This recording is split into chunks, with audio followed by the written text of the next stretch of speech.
प्रयागराज के यमुना पार में दबंगों का आतंक, दिन दहाड़े युवक पर चलाई अंधाधुंध गोलियां। पीड़ित पक्ष का कहना है दबंग इतने मनबड़ हैं कि अवैध असलाहों के साथ सोशल मीडिया पर रील्स और फोटो भी शेयर करते हैं, फिर भी उन पर कोई प्रशासनिक कार्रवाई नहीं होती।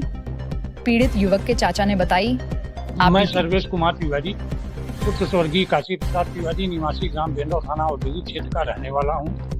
दिनांक 14/1/26 को मेरा भतीजा, जो कि लॉ का स्टूडेंट है और न्यायालय में प्रैक्टिस भी करता है, और वह जो है हमारी जो है गांव के पास में ही एक ज़मीन व बाग है, जिसको शहर का एक बिल्डर रमेश चंद केदारनाथ तिवारी वगैरह की ज़मीन है, जो 8.5 बीघे ज़मीन है, जिसको उन लोगों ने बिक्री हेतु एग्रीमेंट करवाया हुआ है। उन लोगों के द्वारा इच्छा जाहिर हुई और हमको उस ज़मीन का अच्छा दाम भी मिल रहा था, तो उन्होंने हमारी भी ज़मीन लेने की इच्छा जाहिर की। हमारे घर पर आए तो उनके एक व्यक्ति के साथ जो है, कहने का मतलब हमने अपने भतीजे को ज़मीन दिखाने हेतु वहाँ पर भेजा, और वो अपनी मोटरसाइकिल से मेरे भतीजे को बैठाकर वहाँ पर गए। वहाँ पे जाने के बाद रमाशंकर तिवारी, शिवशंकर तिवारी और उनके लड़के कान्हा, कुश, अविनाश और उनके भतीजे विष्णुकांत तिवारी और करुणाकांत तिवारी, सत्यम तिवारी और बाबूराम तिवारी के लड़के प्रमोद तिवारी, राजकुमार तिवारी, प्रमिल तिवारी, संदीप तिवारी, कुलदीप तिवारी, इन लोगों ने जो है मेरे भतीजे को राइफल बंदूक लेकर चारों तरफ से घेर लिया। इनके द्वारा पहले भी हमारे पिता की हत्या की गई है। सन 2014 में गोली मारकर दिनदहाड़े हत्या की गई थी, और हमारे दादा भगवती प्रसाद तिवारी की भी इन लोगों के द्वारा हत्या की गई थी। सन 2007 में बाबूराम तिवारी और उनके लड़कों के द्वारा हमारे भाई अखिलेश तिवारी को भी गोली मारकर जान से मारने का प्रयास किया गया था, जिसका मुकदमा थाना औद्योगिक क्षेत्र में दर्ज है। और उसके बाद हमारे भतीजे अरुणोदय तिवारी, जो कि दिल्ली में जेई है, उसको जो है इन लोगों ने जो है कसना थाने के अंतर्गत जो है गोली मारकर हत्या का प्रयास किया था, जिसका मुकदमा थाना कसना के अंतर्गत दर्ज है रमाशंकर तिवारी व त्रिभुवन नाथ तिवारी के लड़कों के द्वारा। उसके बाद जो है सन 2015 में हमारे ऊपर जो है गोली मारकर हत्या करने का प्रयास किया गया, जिसका मुकदमा थाना औद्योगिक क्षेत्र में आज भी विचाराधीन है। अपराध संख्या 222/14 है। और उसके बाद हमारे भाई कमलेश तिवारी को जान से मारने का प्रयास किया गया, जिसका मुकदमा थाना औद्योगिक क्षेत्र में दर्ज है। ये लोग बहुत सारंग और दबंग और अपराधी किस्म के व्यक्ति हैं। इन लोगों द्वारा निरंतर हमारे परिवार की हत्या करने का प्रयास किया जा रहा है। आज तकरीबन 11 से 12 वर्ष हो गए हमारी पिता की हत्या में रमाशंकर व शिवशंकर के 2 भाई कृष्णचंद तिवारी व संतोष तिवारी आज भी हमारी पिता की हत्या करके आज भी 11 वर्षों से पुलिस की पहुंच से दूर हैं। वह निरंतर फरारी काट रहे हैं और ये कहते हैं कि जब तक आपके पूरे परिवार का नामो निशान नहीं मिटा देंगे तब तक हम लोग सिलेंडर नहीं करेंगे। और जिसको संरक्षण बाबूराम तिवारी और उनके लड़के करते हैं, वो लोग आए दिन रात बिरात हम लोगों को घात लगाए रहते हैं कि घर से निकलेंगे तो आप लोगों की हत्या करवा देंगे। मुकदमे में समझौते के लिए दबाव बनाया जा रहा है। इसके पहले 13 तारीख को बाबूराम तिवारी और उनके लड़कों के द्वारा जो है न्यायालय परिसर में हमारे भाई कमलेश तिवारी, उनके ऊपर भी प्राणघातक हमला किया गया, जिसका मुकदमा थाना कर्नलगंज में दर्ज है। उसके बाद 20 तारीख को मुकदमा दर्ज हुआ। 21 तारीख को हमारे घर पे ये लोगों ने चढ़कर तकरीबन कम से कम 15-20 राइफल बंदूक लेकर अंधाधुंध कम से कम 100 गोलियां चलाई।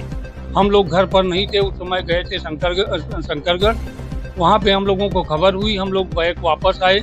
यहाँ से लेके मुख्यमंत्री तक, जनता दरबार तक, मुख्यमंत्री महोदय तक हम लोग वहाँ पे पहुँचे, लेकिन आज तक कोई कार्रवाई नहीं हुई, ना तो कोई मुकदमा लिखा गया। और ये लोग बड़े अपराधी हैं, इनके ऊपर राजपा, गैंगस्टर, मीसा एक्ट और कम से कम 20 हत्या और 20 डकैती, अपहरण, लूट जैसे कई संगीन वारदात के मुकदमे इन लोगों के ऊपर दर्ज हैं। ये लोग बहुत सारंग और दबंग किस्म के व्यक्ति हैं।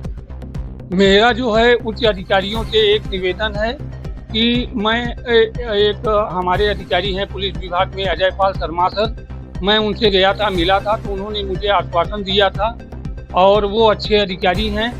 उन्होंने ये कहा भी था कि ऐसी बात है कि कार्रवाई सुनिश्चित की जाएगी, लेकिन आज तक कोई कार्रवाई नहीं की गई। और यही कारण है कि 14 तारीख को मेरे भतीजे को पुनः जान से मारने का प्रयास किया गया।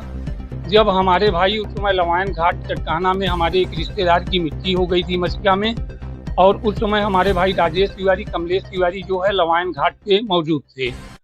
हमारे भतीजे ने जो है उनको फ़ोन करके बताया, जिसका ऑडियो कॉल हमारे फ़ोन पर आज भी रिकॉर्ड है, और उसने बताया कि चाचा हमको जो है इन लोगों ने घेर लिया है और अंधाधुंध ये लोग फायरिंग कर रहे हैं, जिसमें बाबूराम के लड़के थे राजकुमार, प्रमील, संदीप, कुलदीप और प्रमोद, और उसके बाद जो है ये रमाशंकर और त्रिभुवन नाथ तिवारी की पूरी फैमिली थी।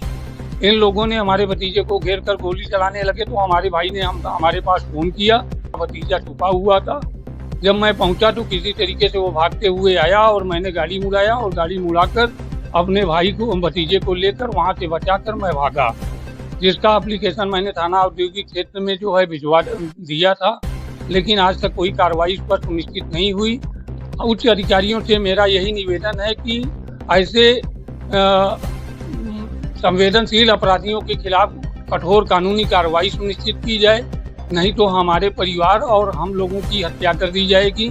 इसके पहले भी कई वारदात हमारे परिवार के ऊपर की गई है और प्राणघातक हमले हुए हैं और हत्या भी की गई है इन लोगों के द्वारा। और इन लोगों के पास जो है तमाम अवैध असलहे हैं, जिसकी जो है हमारे पास रील मौजूद है। ये लोग हमेशा रील डालते रहते हैं।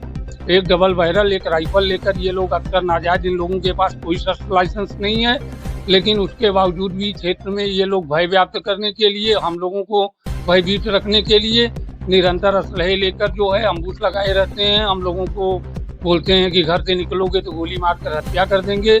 हमारे भतीजों की हत्या करने, हमारे भाइयों की हत्या करने के प्रयास में हैं। और इस भाजपा सरकार में अगर हम सुरक्षित नहीं हैं तो हम ये नहीं मानते कि हम कैसे सुरक्षित रह पाएंगे।